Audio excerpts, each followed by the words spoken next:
말씀 보겠습니다. 누가복음 24장 말씀입니다. 누가복음 24장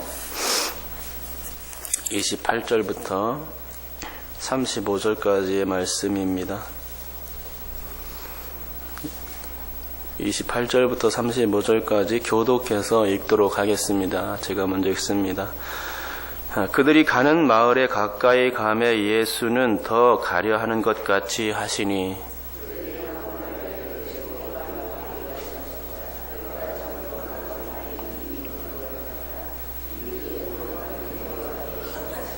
그들과 함께 음식 잡수실 때에 떡을 가지사 축사하시고 떼어 그들에게 주시니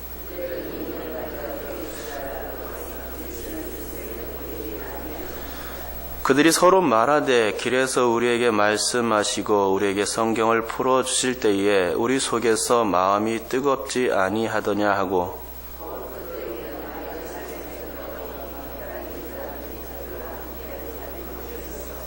말하기를 주께서 과연 살아나시고 시몬에게 보이셨다 하는지라. 그래서 된 일과 예수께서 떡을 떼심으로 자기들에게 알려주신 것을 말하더라. 아멘. 하나님께서 창조하신 창조물들은 놀랍도록 섬세합니다. 감히 인간들이 만든 작품과 비교할 수 없습니다. 예를 들어 섬세하게 만들어졌을 것 같은 바늘 끝 하나만 보더라도 알 수 있습니다. 바늘 끝을 몇백 배로 확대해 보면 확대하지 않았을 때와는 상당한 차이가 있다는 것을 발견하게 될 것입니다. 바늘끝을 확대하지 않았을 때는 어떻습니까? 육안으로 봤을 때 매우 예리하고 뾰족하고 매끈해 보입니다. 하지만 확대하여 보면 어떻습니까? 그 끝이 매우 뭉툭해 보일 뿐만 아니라 매끈하지도 않고 또 표면은 수많은 구멍들이 뚫려 있는 것을 알게 됩니다. 상당히 볼품이 없지요. 하지만 하나님께서 만드신 자연물은 그렇지 않습니다. 마이크로의 세계, 그보다 작은 나노의 세계, 그보다 더 작은 피코의 세계, 그보다 더 작은 펨토의 세계, 이렇게 아무리 축소하여 들어간다 해도 전혀 흠잡을 데가 없고 아름답다는 것입니다. 하나님의 솜씨는 사람의 육안으로 발견할 수 없는 세계에서조차 그 능력을 발휘하고 완벽하다는 것이죠. 그런데 그러한 하나님의 창조의 작품 중에 빼놓을 수 없는 것이 눈입니다. 하늘에서 내린 눈이 아니라 동물들의 눈 말입니다. 저는 오늘 설교를 준비하면서 이 눈에 대한 자료를 조금 들여다보았는데 인간의 눈이 참으로 신비하고 놀랍다는 생각을 하게 되었습니다. 다른 동물들의 눈도 그렇겠지만 특히나 하나님께서 당신의 형상으로 창조하신 사람의 눈은 매우 섬세하고 놀라운 작품임을 확인할 수 있었습니다. 여러분, 우리는 눈을 통해서 사물을 봅니다. 멀리 있는 것을 볼 때도 있고 가까운 것을 볼 때도 있지요. 명암을 구분할 수도 있고 흑백의 단조로운 색상에서부터 형형색색의 아름다운 빛깔들까지 눈으로 구분할 수가 있게 됩니다. 우리는 눈을 통해서 개똥이가 어떻게 생겼는지 또 말순이가 어떻게 생겼는지 그 형상을 확인할 수가 있죠. 보는 것을 통해서 사물에 대한 통찰력까지 얻기도 합니다. 그것이 딱딱한지 부드러운지, 그것이 또 거칠거칠한지 또 매끈한지, 아니면 네모난지 세모난지 둥근지 등등 단지 보는 것만을 통해서 통찰하는 지력이 생기는 것입니다. 그래서 그런 눈을 통해서 사람들은 사물이 가지고 있는 고유한 그런 아름다움의 척도를 잴 수가 있는 것이고, 그런 눈을 통해서 자연 현상을 관찰하기도 하며 그 가운데서 이 질을 깨닫기도 합니다. 사람들 관계에서는 서로의 눈빛만 봐도 그 사람의 어떠함과 심리까지도 깨뜨릴 수가 있다는 것이죠. 성경에서는 주님께서 말씀하셨듯이 눈은 마음의 등불이다 라고 말씀해주고 있는 것입니다. 여러분, 이러한 눈의 역할 때문에 인간들은 문화와 문명을 창달하는 그런 존재로 발전해 왔습니다. 눈을 통해 관찰한 세계가 결국 과학이 되었고 또 예술이 되었고 문학이 되게끔 했다는 말입니다. 창세기에 보면 하나님이 인간을 창조하시면서 문화명령을 내리시는 것을 볼 수 있는데 그 문화명령을 이루는 주체적 역할에 있어서 눈의 역할은 아주 주목할 만한 것입니다. 하나님이 인간을 창조하시고 그들에게 복을 주시며 생육하고 번성하여 땅에 충만하고 땅을 정복하고 다스리라 라는 이것이 바로 문화명령 아닙니까? 이러한 문화명령을 인간이 수행함에 있어서 가장 주목해야 할 것이 바로 눈입니다. 왜냐하면 눈은 지력을 양산하는 힘이 그 가운데 있기 때문입니다. 최초의 사람 아담과 하와가 타락했을 때 어땠습니까? 그들의 눈이 밝아졌다라고 성경이 말하고 있는 것입니다. 눈이 밝아진다는 것은 바로 지력을 의미합니다. 사단이 하와를 깰 때에 이렇게 말했습니다. 선악과를 따먹어도 너희들은 결코 죽지 않을 거야. 그걸 먹으면 너희들의 눈이 밝아져서 하나님과 같이 된다니까. 선악을 분간하는 능력이 너희에게 생기는 거야 라고 사단이 꾀었던 것입니다. 우리가 이 사단의 말에서 눈여겨볼 것은 너희 눈이 밝아져 라는 부분입니다. 눈이 밝아진다는 것은 단순히 1.0이었던 눈이 2.0이나 3.0의 눈으로 좋아진다는 것을 의미하지는 않습니다. 성경 주석의 해석들을 보면 그것은 굉장한 변화를 의미하는 말이라고 쓰여 있습니다. 즉 전혀 보이지 않던 눈이 갑자기 보이는 현상과 같은 그 밝음이라고 말하고 있는 거죠. 아주 충격적인 변화 그 자체다라고 말합니다.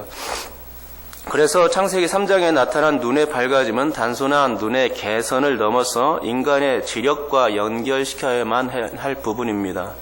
실제로 아담과 하와의 눈이 선악과를 따먹은 이후 어떻게 되었습니까? 성경에 의하면 사단이 말했던 것처럼 진짜로 눈이 밝아졌음을 볼 수 있습니다.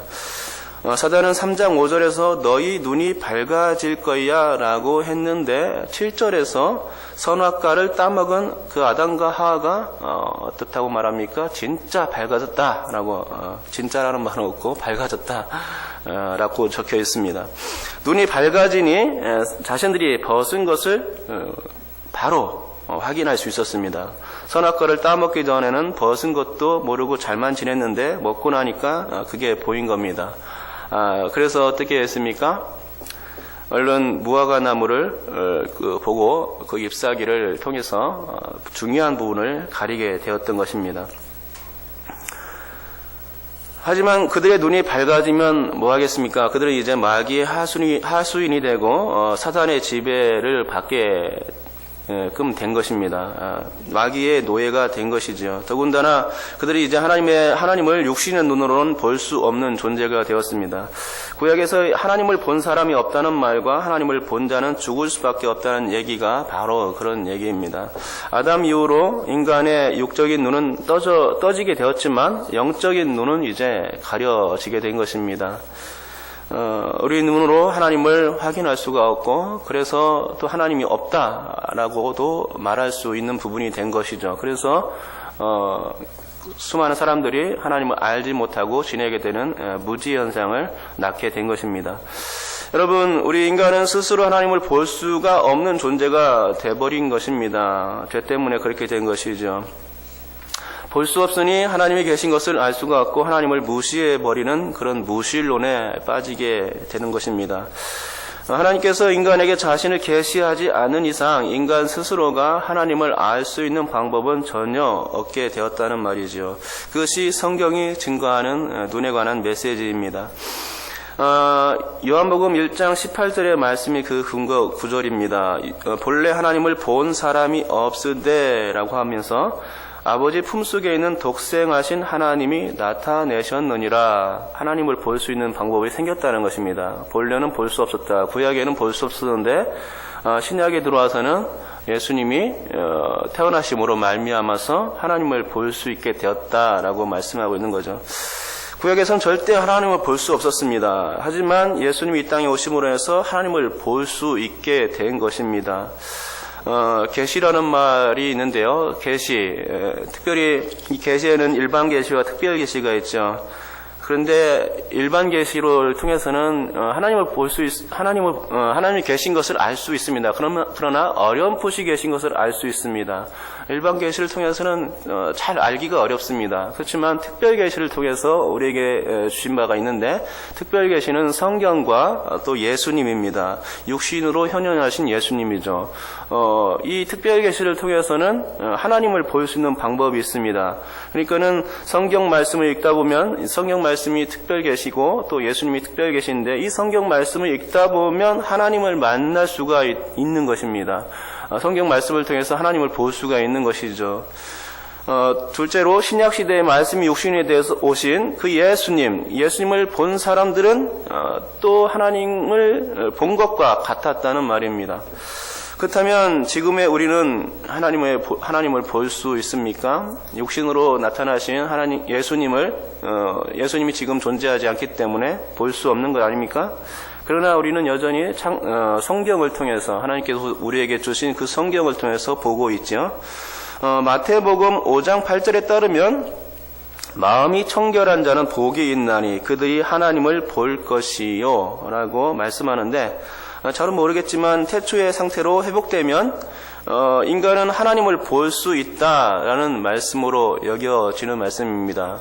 또 어떻게 보면은 종말의 단계에서는 우리가 하나님을 볼 수 있다, 이겁니다. 마음이 청결한 자, 어떻게 청결합니까? 완전히 죄가 완전히 다 사라지고 영화로운 상태 가운데 들어갔을 때, 하나님께서 우리를 받아주시는 그때 우리는 하나님 볼 수가 있는 거죠. 아주 미래의 상황으로 밀려나는 것입니다. 아니면은 그게 아니라면은 현재 상태에서 주님께서 우리에게 말씀하시는 것은 현재 상태에서도 볼 수 있다라고도 되게 말씀할 수도 있는데요. 우리가 한번 좀 더 살펴봐야 되겠습니다. 죄가 들어오지 않았던 태초의 상황, 그때는 아담과 하와가 하나님을 볼 수 있었습니다. 그러나 죄가 들어온 이후에는 더 이상 하나님을 만날 수도 찾을 수도 볼 수도 없게 되었던 것입니다. 하지만 주님께서 이렇게 마음이 청결할 한 자만이 볼 수 있다고 분명히 말씀해 주셨으니까 하나님을 볼 수 있는 방법이 분명히 있긴 한 것 같습니다. 만일 인간이 하나님을 볼 수 있는 방법이 없다면 구태여 주님께서 이런 말씀을 주실 필요가 없으셨을 것입니다. 비록 인간이 부패해졌지만 그 부패한 인간도 하나님을 볼 수 있는 방법이 있다는 것이 마태복음 5장 8절에서 주시는 주님의 그 메시지인 것입니다. 그 방법은 인간이 바로 청결케 되는 방법, 그 방법을 통해서 현재에도 주님을 볼 수 있다는 것이죠. 꼭 미래에만 아니라 현재에도 주님을 볼 수 있다, 하나님을 볼 수 있다라는 것입니다. 그러면 인간이 청결케 되는 방법이 무엇이 있을까요? 있습니다. 그 방법은 단 한 가지밖에 없습니다. 우리가 믿음으로 나가는 거죠. 믿음입니다. 하나님이 계신 것을 믿고 예수님이 나의 구주 되심을 고백하면 이제 그는 청결케 되는 것입니다. 하나님을 볼 수가 있게 되는 것이죠. 믿음이 하나님을 볼 수 있는 다리 역할을 제공해 주는 것입니다. 인간이 믿음으로 나아갈 때 주님께서는 당신의 피로써 인간을 청결케 해 주십니다. 이롭다고 인정해 주십니다. 주님의 고결하고 그 깨끗한 피를 더러운 인간, 하지만 믿음을 고백하는 인간에게 발라주시고 뿌려주십니다. 구약시대 제사장들이나 성막 자체에 피를 바르거나 뿌린 것은 그런 의미가 있습니다. 피를 뿌리게 되면 청결하게 되는 것이고 거룩하게 된다는 그런 의미가 그 속에 있었습니다. 하지만 구약의 피는 동물의 피였고 일시적일 수밖에 없었습니다. 그래서 매일같이 뿌려야 되겠죠. 영원한 속죄가 그 가운데 없었습니다. 그러기에 하나님이신 예수님의 피가 반드시 필요했습니다. 그래서 주님께서 이 땅에 내려오신 것이고 주님께서 십자가에 달려 돌아가셔야만 했던 이유가 바로 거기에 있습니다. 주님의 피는 속죄를 담보하고 약속하는 영원한 언약의 피가 되었던 것입니다. 여러분, 오늘 우리는 눈에 관해서 살펴보고 있습니다. 그리고 특별히 그 눈의 밝아짐에 대해서 살펴보고 있는데요. 어떻게 눈이 밝아질 수 있는가 관해서 지금 계속해서 알아보고 있습니다. 우리 다 같이 31절을 한번 읽어보도록 하겠습니다. 31절 읽겠습니다. 시작. 그들의 눈이 밝아져 그인 줄 알아보더니 예수는 그들에게 보이지 아니하시는지라. 아멘. 방금 읽은 이 구절은 너무도 흥분되는 구절이 아닐 수가 없습니다. 눈이 밝아졌다는 것입니다. 이건 그냥 밝아진 것이 아닙니다. 태초에 사탄의 속임에 의해서 밝아졌다는 그 눈, 인간의 눈, 그것과는 정반대의 표현이 여기에 기록되어 있습니다. 태초에는 어땠습니까? 눈이 밝아졌지만 그 밝아진 상태가 하나님을 볼 수 있는 상태는 아니었습니다. 어두워진, 되려 영적으로 어두워지고 하나님을 볼 수 없는 상태로 밝아진 것입니다. 하지만 오늘 본문의 이 눈의 밝아짐은 하나님을 볼 수 있는 상태로 밝아진 것을 의미합니다. 곧 하나님이신 독생자 예수 그리스도를 본 것입니다. 인간이 하나님을 볼 수 없게 되었었는데 이제는 볼 수 있게 되는 그 밝아짐을 여기에서 찾을 수가 있는 것이죠. 이 말씀을 통해서 우리는 희망을 발견하게 되는 겁니다. 마음이 청결한 자는 하나님을 볼 것이요 라고 했는데 믿음의 눈을 떠 주시니까 주님께서 그들의 믿음을 물음과 해석을 통해서 그들의 믿음의 눈을 떠 주시니까 그 성경을 통해서 밝히 말씀하여 주시니까 그들이 눈이 밝아졌고 그때서야 예수님을 볼 수 있게 되었다는 것이죠. 그러면 이 밝아지게 한 주체는 누구인 거죠? 바로 엠마오로 내려가는 그 두 제자에게 나타나셨던 바로 그 예수님 아닙니까? 예수님께서 그들의 눈을 열어주신 것입니다. 그래서 그들의 눈이 밝아진 거죠. 하나님이신 예수님께서 그들의 눈을 밝게 해주니까 열려졌습니다. 밝아져로 번역된 이 헬라어 디에노익테산은 그 인간의 의지와는 상관이 없습니다. 이 단어는 하나님의 능력으로 밝아진 것을 의미합니다. 또 그렇게밖에 해석할 수 없는 근거는 16절에 의해서 밝혀집니다. 우리 다 같이 16절 한번 더 읽어보겠습니다. 16절입니다. 시작. 그들의 눈이 가려져서 그인 줄 알아보지 못하거늘. 그들의 눈이 가려져서라고 말씀하고 있습니다. 예수님인 것을 그들은 어두운 눈으로 볼 수가 없었습니다. 그 가려진 눈으로 주님을 볼 수가 없었습니다. 눈은 보라고 있는 것인데 그들은 분간을 못했다는 것이고 그래서 그들 앞에 계신 분이 그토록 사랑했던 예수님인지를 전혀 인지하지 못하고 깨닫지 못했던 것입니다. 그런데 여러분 이 상황이 이해가 가십니까? 이해가 잘 안 될 것입니다. 하지만 성경을 읽으면 상황이 이해됩니다. 그들의 눈이 가려진 것입니다. 눈이 가려졌기에 예수님이 안 보였던 것입니다. 그러니까 이건 바로 누가복음의 신학적인 장치인데요. 이것을 통해서 알 수 있는 것은 인간이 하나님을 본다는 것, 그것은 절대로 인간 의지의 작용으로서 혹은 육신의 눈으로서는 절대로 볼 수 없음을 알려주는 것입니다. 그러니까 그들의 눈을 가렸다는 표현을 쓴 것이고 이것은 하나님이 의도적으로 그들의 눈을 가렸음을 보여주는 말이 되는 것입니다. 그러면 어떤 자들에게 하나님이 그들의 눈을 가리게 하시고 또 어떤 자들에게는 하나님이 그들의 눈을 밝혀주시는 겁니까? 눈치가 빠르신 분은 이미 이해하셨을 것입니다. 믿음입니다. 주님은 엠마오로 내려가는 제자들에게 믿음을 심어주시기 위해서 그들의 눈을 가리셨던 것입니다. 그리고 그들에게 믿음이 생겨나자 그들의 눈을 밝히시고 당신을 계시해 주신 것입니다.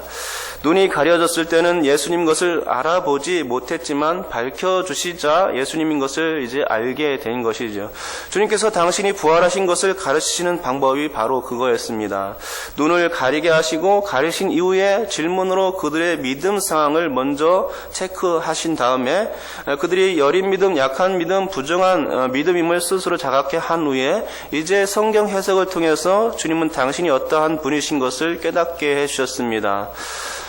성경 해석은 그들에게 뜨거움 그 자체였습니다. 성경을 읽고 그 해석을 들을 때에 예수라는 메시아상이 아주 뚜렷하게 각인되었고 마음판에 새겨질 수가 있었던 것입니다. 성경은 특별계시라고 했죠. 특별계시인 성경을 읽을 때에 하나님을 볼 수가 있습니다.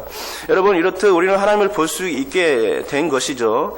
죄 있는 사람들은 다 하나님을 볼 수가 없고 가려진 거지만 딱 한 가지 방법이 있는 것입니다. 그것이 바로 믿음 믿음이라는 방법입니다. 믿음은 질문과 해석의 단계를 거쳐서 형성됩니다. 질문이란 자신의 믿음의 현주소를 파악하는 일이요, 해석이란 성경 말씀을 그대로 받아들이는 것에 있습니다. 그러면 믿음이 생기고 이 믿음만 있으면 주님은 당신을 계시해 주게 되는 것입니다. 우리가 믿음을 가질 때 청결해지고 청결해지면 하나님을 볼 수가 있습니다. 왜냐하면 주님의 보혈의 피가 나를 청결케 하고 의롭게 하기 때문입니다. 우리는 부활의 주님을 이제 만난 사람들이 된 것이죠. 우리가 주님을 고백하고 믿고 있기 때문입니다. 부활의 주님을 만난 우리가 그러면 해야 할 일이 있습니다. 그것은 주님께 대한 모든 부정적인 의심들을 이제 다 떨쳐내는 일입니다. 왜냐하면 우리는 이미 예수님을 믿고 있기 때문입니다. 예수님을 믿는 자는 두려워하지 않고 절망하지 않습니다. 왜냐하면 예수님을 믿는 것은 그 자체가 희망이요, 소망이기 때문입니다. 엠마오로 내려가는 제자들이 바로 그와 같았습니다. 그들은 엠마오로 내려갈 때에는 부족한 믿음 때문에 아주 절망해 있었습니다. 하지만 살아계신 예수님을 만나자마자 그들은 절망이 기쁨으로 변하는 것을 체험했다는 것이죠. 그래서 그 즉시로 왔던 길, 14km나 되는 길을 다시금 올라간 겁니다. 3시간 동안 내려왔는데 다시 거슬러서 쉬지도 않고 다시 즉시로 다시 예루살렘으로 거슬러 올라가는 것을 이 성경을 통해서 볼 수가 있지요. 얼마나 기뻤으면 그들이 다시 거슬러 올라갔을까. 내려올 때 3시간 걸렸으면 너무나 지치고 힘들었을 것입니다. 걷는 자체가 1시간만 걸어도 힘들지 않습니까? 그런데 그들은 그것도 모르고 그 지친 것도 모르고 바로 즉시로 올라가서 우리가 예수님을 만났다, 살아계신 예수님을 만났다라고 그 다른 제자들에게 증거하는 것을 볼 수가 있는 것이죠. 그렇습니다. 우리는 바로 그들이 느꼈던 기쁨과 소망으로 이제 가득 차야 합니다. 왜 그렇습니까? 우리는 살아계신 예수님, 하나님을 보고 있기 때문이죠. 부활하신 예수님을 만나는 삶이 그래서 우리 삶 가운데 지속된다는 것은 그 자체가 기쁨이 되는 것입니다. 예수님을 만나는 삶은 그래서 피곤을 잊게 만듭니다. 예수님을 만나는 삶은 그래서 희망 자체인 것이죠. 절망이 아닌 것입니다. 모든 절망은 물러나가고 기쁨만이 그 자리를 채우게 되는 것입니다. 여러분께서 그와 같은 소망이 넘쳐나시길 바랍니다. 왜냐하면 우리 가운데 예수님이 계시기 때문이죠. 예수님이 계신다는 것은 소망으로 바뀌는 삶 그 자체를 말하는 것입니다. 주님을 만날 때, 하나님을 만날 때에 우리가 가졌던 그동안의 절망, 그 모든 상황 가운데서, 두려움의 상황 가운데서, 어둠의 상황 가운데서 밝음을 볼 수 있고 소망을 볼 수가 있게 되는 것입니다. 주님이 우리의 눈을 열어주실 때에 우리는 하나님을 볼 수가 있고 그 모든 희망을 발견할 수가 있는 것이죠. 그러니까 우리가 지금 살아계셔서 역사하시는 그 주님을, 신약시대 같은 그 주님을, 육체적인 주님을 만날 수는 없지만 우리가 특별히 만날 수 있는 주님이 있습니다. 어떻게 할 때 만날 수 있습니까? 성경을 묵상할 때 성경으로 나타나는 예수님을 만날 수가 있는 것이죠.